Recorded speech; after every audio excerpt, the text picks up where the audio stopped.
Welcome back to another episode of Nigella Lawson's trying to get everybody drunk again. Please God, somebody stop her. So we watched one of these last year, and I figured we'd watch another one again, because everyone watches Nigella Lawson's show for one reason, and one reason only. The alcohol, and nothing else. Definitely nothing else. Don't look at me like that. It's definitely the alcohol that people watch for. Let's just watch it for the alcohol, obviously, and nothing else.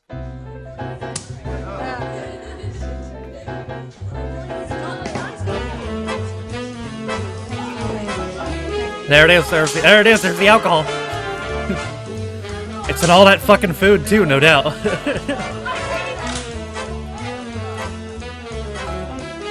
These people are gonna be plastered by the time they leave.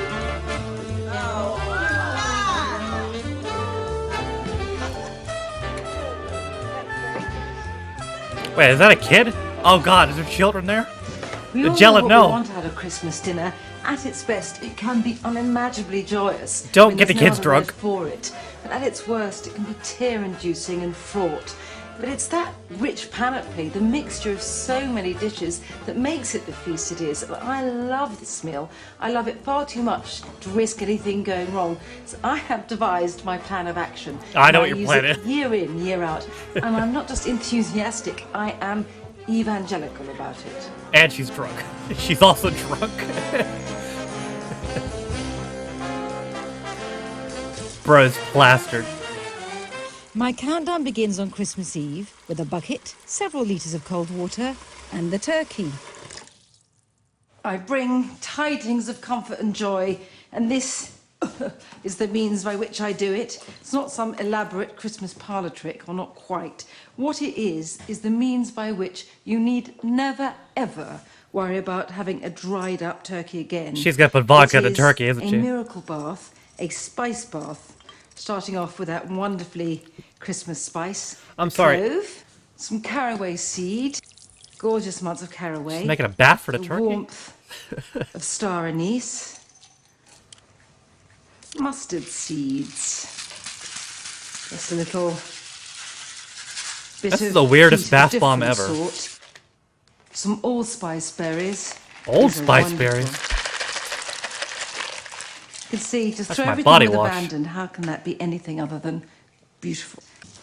And some cinnamon, gorgeous Christmassy scent and fabulous warmth from the cinnamon.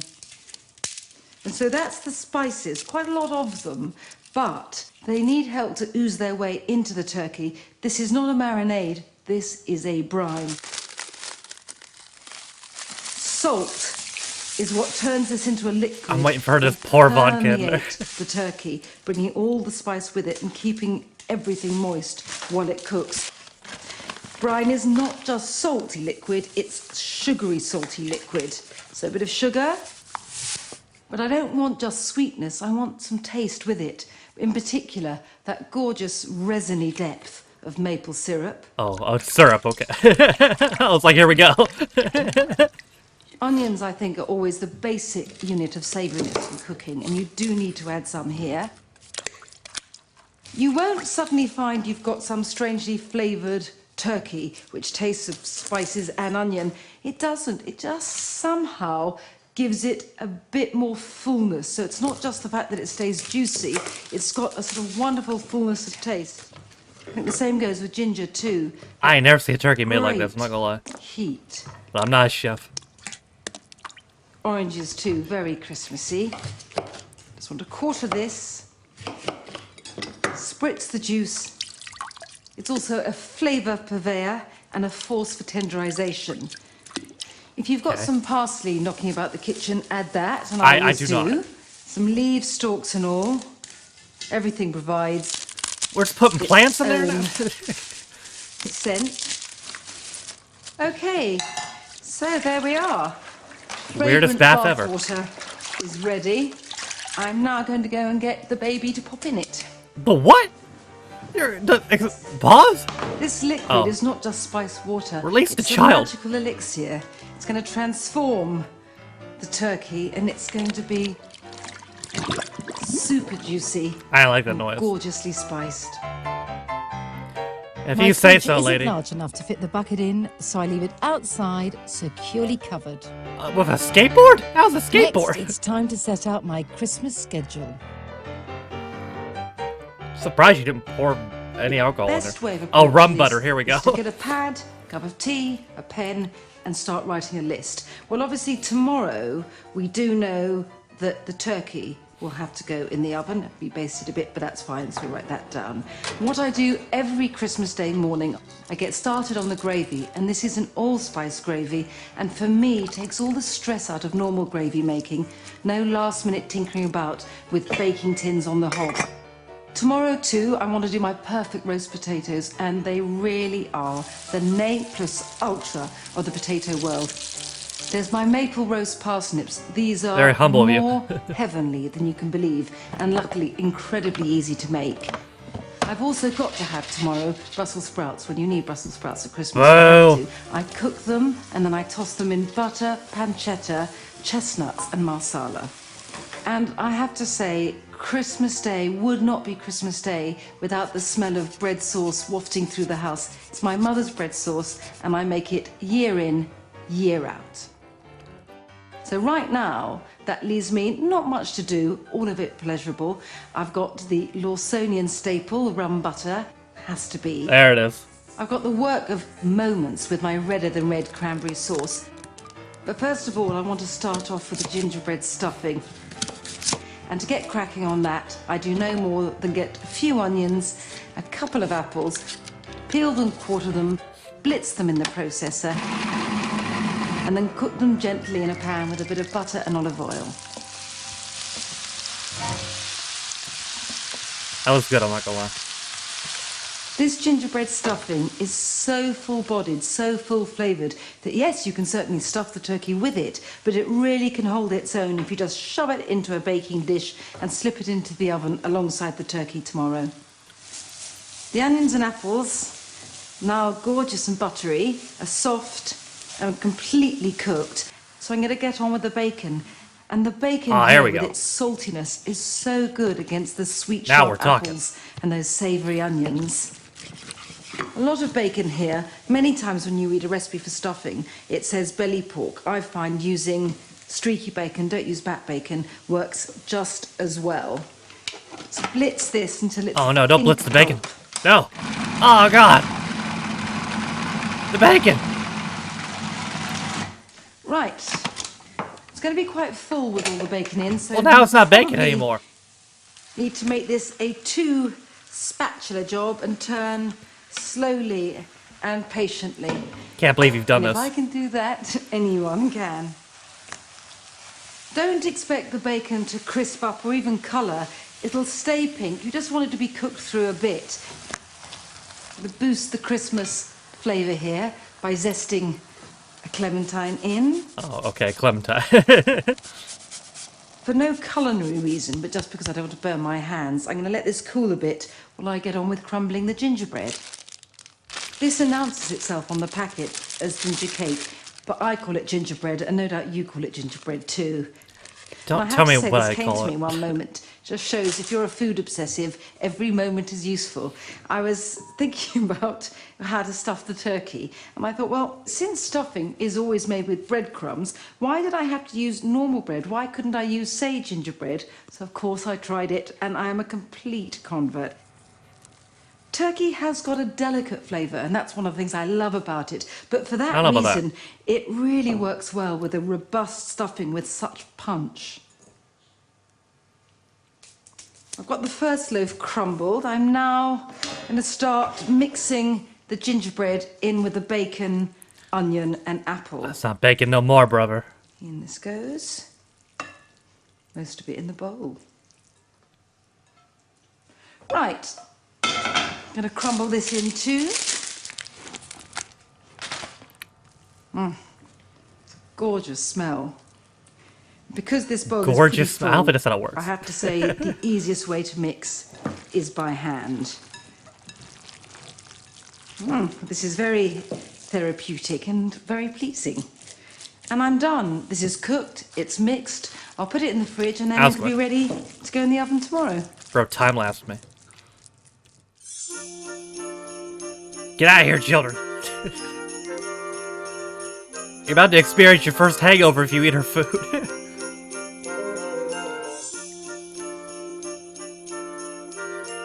The alcohol dishes are coming, I know they are. It's not just children who love rituals at Christmas. You know, I have to say that I, as the family cook, really love them as well. I know where I stand. And obviously, I mean, it stands to reason that a lot of my rituals are traditions I've inherited from my mother. Now, in some sense, I've gone in for a bit of sort of daughterly naughtiness and disobedience because my mother always had cranberry sauce out of a jar. But I would certainly say that for me, a Christmas Eve ritual is making cranberry sauce. Thank you, All Theresa need to May. do You're is so get a rebellious. pan, a packet of cranberries, empty the cranberries into the pan, add a snow of sugar, a splash of water, And? and a really There it is. glorious glug of cherry brandy. There it is. There it is. Then put the heat on, and when the cranberries start boiling, they will start popping. There we go. And then when they've all virtually popped, decant into a bowl, and you'll see that although they're cooked, it's slightly runny. The minute the sauce is Maybe it's cold, runny 'cause the alcohol there's you so much put in pectin there. in cranberries, it will be set. My mother always made her brandy butter on Christmas Eve, and although I still adhere to the ritual, I deviate from tradition a little, another little act of filial rebelliousness, Yeah. in that I use rum instead of brandy. I mean, this is another incredibly simple recipe. It's just a matter of beating butter here we with go. some icing sugar, some of the ground almonds, and then a splash or two or three of rum. Three. Three. Just leave it somewhere cool until tomorrow. Avoid the temptation to plunge in it straight away. And that's the thing, Pause. you see, I love that sense of getting ready for Christmas. I'd be so happy to spend the rest of the day pottering about in the kitchen, but I've done everything I need to do. That's it till tomorrow now. Children, get out of here. You don't want to be here, children. I need some gloves.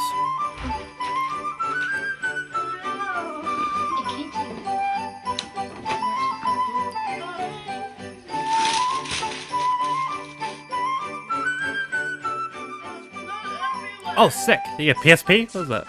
Right, let's get to it. Got my bowl of Christmas gravy cheer, but first I'm going to release the turkey from its briny bath. And yes, I did get these in my Christmas stocking. All right. Wow, it looks like something from Creatures of the Deep. It does. Okay, I'm going to wrestle with this. Oh, it is freezing. Bit of an Eraserhead moment here. Look, I know it's not pretty, well, not at this stage, but it's going to taste fabulous. So if I leave the turkey to sit and get to room temperature, I am going to get on with the allspice gravy. There's water there, salt. Now, this allspice gravy, in fact, has many flavours. I don't think all she's of them saying build allspice, together but to make this kind of very that's what it sounds like. rounded and gorgeous. Celery, never to be underestimated in cooking. Keep thinking she's gonna pour Old Spice skins body on. wash in the The colour will help. Carrots, wonderfully sweet. Bit of cinnamon. Bay leaves. Yeah. And here are the allspice berries and some peppercorns. Uh-huh. Now, yesterday I used the zest of this clementine in the stuffing, and now I'm going to get the juice. Get a bit of pulp as well. More pulp. merrier. So this does taste of turkey as well. You need the turkey giblets, or failing that, the turkey neck. So viewers of a sensitive disposition, Face. look away now. What is that face? And without any more ado, lid on, heat on, and this needs to simmer now for about 2 hours, and I suppose I ought to go and get dressed. I mean, you don't have to. Are these her kids, or did she just hire these kids? Where do these kids come from? Get out of here, children!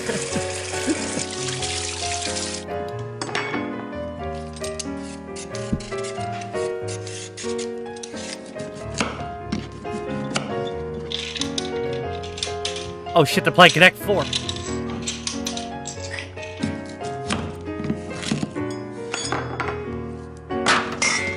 That was violent.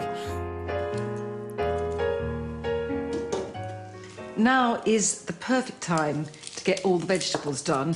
And actually, don't dread it, because I love this part. It's quite relaxed, a bit of mindless, repetitive activity, which creates actually a feeling of calm. I've peeled the parsnips and I've cut them into rather fine twig-like shapes and put them in the foil roasting dish. The reason why I've done them quite thin is because I don't want to parboil them, and I really want to make sure that they cook inside before they burn on the outside. And I actually am going to roast them in that, because I think Christmas is made an awful lot easier if you use throwaway foil roasting dishes rather than ones you have to scrub for hours afterwards. And the sprouts. I prepare in exactly the same way I remember year in, year out my mother doing, making like a cross incision here just to help them cook more evenly. I just do them anyway because my mother did. But the way I cut my potatoes, now that is my patented method for creating the perfect roast potatoes. So I imagine this in a way legitimately as have if it's patent going on to this? be cut into a triangle in the middle. So I go like that there. Can you patent And I this? create the triangle, and then I She almost have cut her three finger there. pieces with maximum amount of cut sides, and it's these cut sides that make all that crunch and crispness. I also She had a knife right on her it's nail. better to give someone 6 small roast potatoes than 2 large ones. Anyway, I know I'm right, so I'm just going to carry on. Okay, man. Careful with your fingers. Time to parboil the potatoes, which simply means letting them come to a bubble in their salted water okay. and I was then like, boil what? away for 4 minutes before draining them. And I am going to get on with the turkey. Although the brine makes the hell of a turkey pause. fabulously juicy, it does keep it a bit wet. I mean, I've dried it, but it's still a bit wet. So to help the skin crisp up, I am going to melt some butter with some maple syrup. Oh, okay, syrup, okay. And although I always refer to this as a basting liquid, because I do sort of baste with it, it's really a bronzing liquid, just to make sure the skin gets lovely and brown. For a 4 to 5 kilo bird, I reckon on about 2.5 hours. That'll be perfect.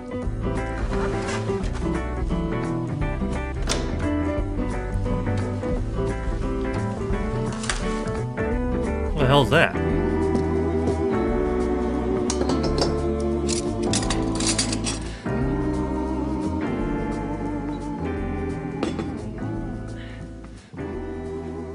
I love this bit, when everything is just beginning to come together, and it gives me a kind of prickle of excitement. I feel that I'm almost there. Anyway, may as well relish it now, because it's certainly going to get a bit manic later. Not that there's that much to do, really, and I've already got the bread sauce in hand, and it's so simple to do, much simpler, really, than you'd ever think. They cut her off. Bro is rambling.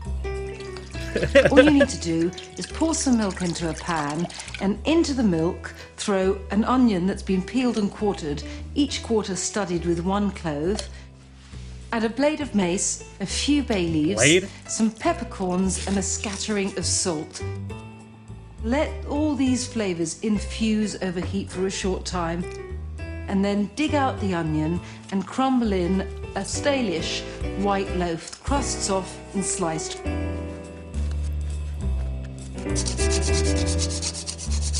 Grate over some fresh nutmeg, stir for a while until all the bread has absorbed the milk, and take it off the heat for a while with the lid clamped on. Another thing almost crossed off my checklist is the gingerbread stuffing. All that needs to be done there now is to beat 2 eggs into it, wadge it into tureen and pop it in the oven. And this can cook on a rack under the turkey for around an hour.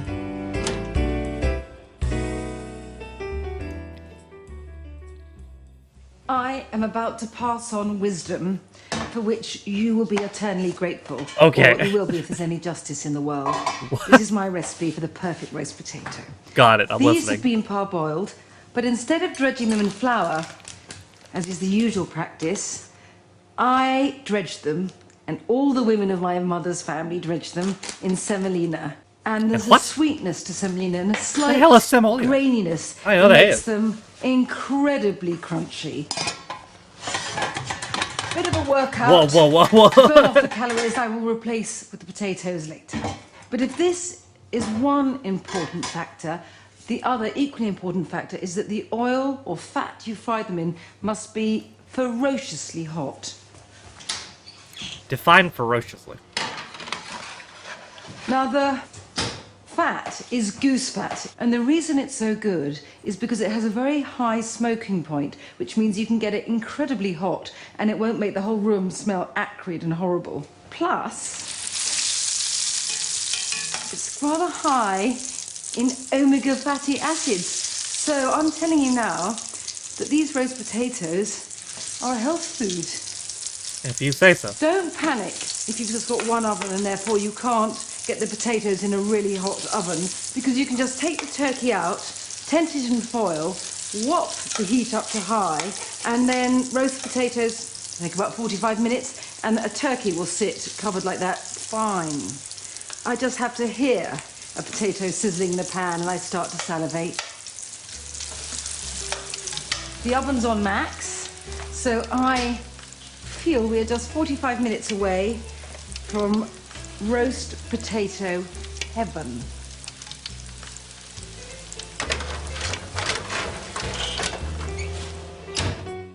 I love potatoes.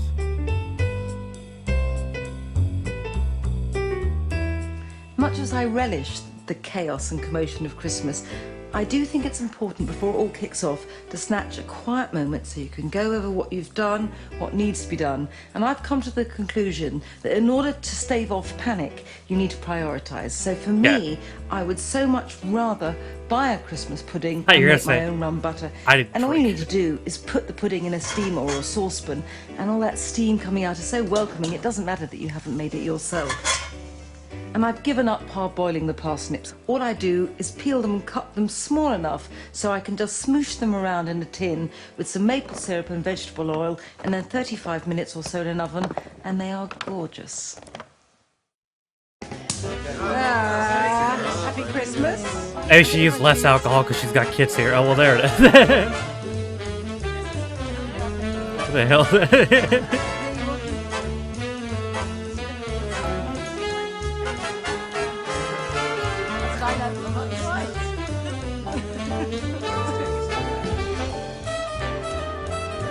Wait a minute, she give alcohol to children? God damn it. Maybe not. Yeah, I was wrong.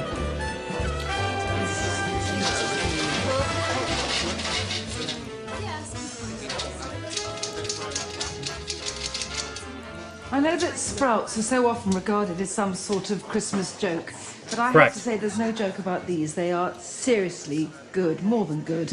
Bit different, but not so different that you're shocked.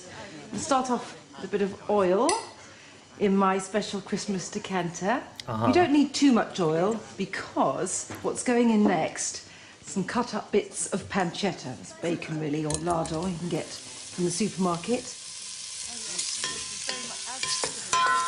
I love sprouts with chestnuts, and I didn't think it was possible to improve on that until I added, to match the sweetness of chestnuts, the saltiness, intense, gorgeous, savoury saltiness of bacon. There's no turning Bacon back does make a lot of things better. And now, a little bit of butter. You cut it in half! Because I think chestnuts taste best when they've been softened in butter. I mean, the fact that you're not having to cook and peel your own really makes life easier. These have been vacuum packed. Now, this is the bit that brings the saltiness of the pancetta and the sweetness of the chestnuts together. A good splosh of marsala. And now, sprouts still warm. I I knew it was these for very long, coming. about 5 minutes. Because a sprout that is still nutty is immensely good, and a sprout that is blousy and waterlogged is inedible. I've got a lot of parsley, and actually I'm not using this as a garnish, it's really almost as another vegetable in with the sprouts. Leave some for later, but a huge amount on now. The glorious thing about cooking sprouts this way is that I think they taste better if you sit them in the pan And kids still ain't gonna eat them. clamp on a lid. All the Unless they're taste, paid the actors, salt then of the they will. bacon, the sweetness of the chestnuts will ooze in. And while the sprouts sit there infusing, it gives me a chance to grab a quick snifter. A quick what? Oh god, no, they're getting the kids drunk. God damn it.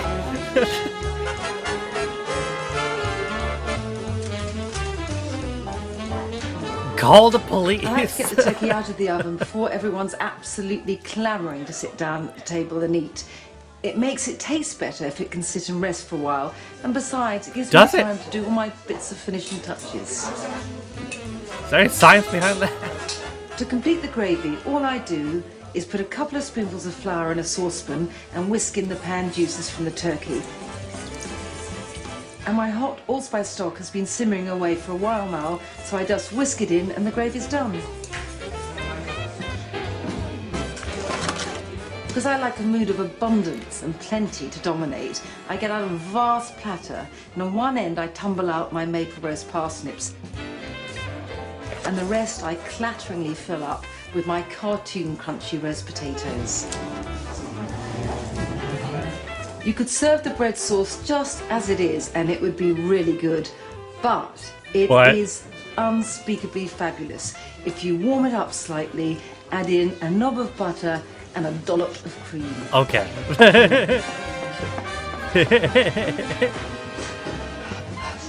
The Brussels sprouts really need no further tweaking, although I do like to have a little scattering of freshly chopped parsley if I can. The gingerbread stuffing I serve more or less straight from the oven. And then the final moment of glory awaits, and that is the triumphant bringing out of the turkey. Okay, folks, can you carve? I'm going to get you a...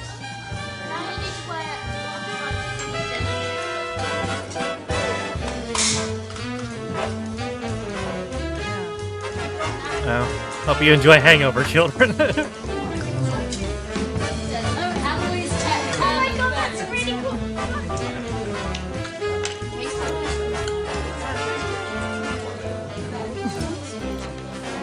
What she didn't show off camera, she poured 2 tons of vodka into the turkey.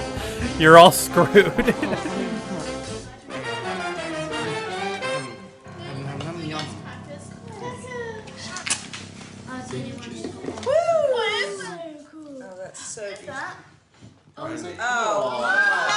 Oh god!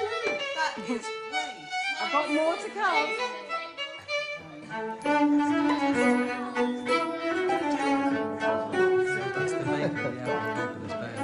Now this is why Fanny Craddock always used vodka when she was flambéing at the Albert Hall. She could make this burn for 11 minutes. That was her record. Always use vodka with Christmas pudding. Yeah, I do. I called it. I literally called it. What did I just say? What did I just say? I knew she was bringing out the vodka. Call the police!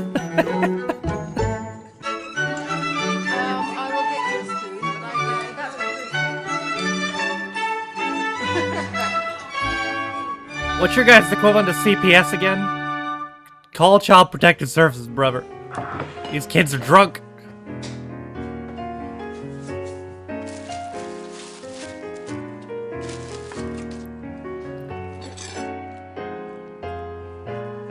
What the hell is that?